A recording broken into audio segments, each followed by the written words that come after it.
Matapos ang pagsabog ng Mount Canlaon nitong Lunes ng hapon ay mabilis na umaksyon ang Philippine Red Cross sa pamamagitan ng mga chapters nito sa Negros Occidental, Negros Oriental, maging ang PRC Cebu at PRC Iloilo ay kumilos din agad sa utos ni PRC Chairman at CEO Richard Dick Gordon.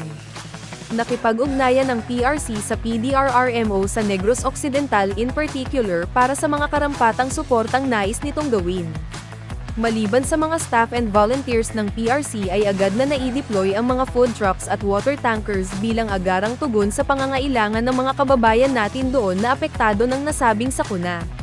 Samot-saring mga pangangailangan kabilang na ang mga masks na mahalaga dahil sa matinding ash debris na nararanasan doon ang inihanda ng PRC. Inaasahan naman sa likod nito ang posibleng paglikas pa ng ating mga kababayan lalo na yung mga di agad nilisan ang kani-kanilang mga tahanan.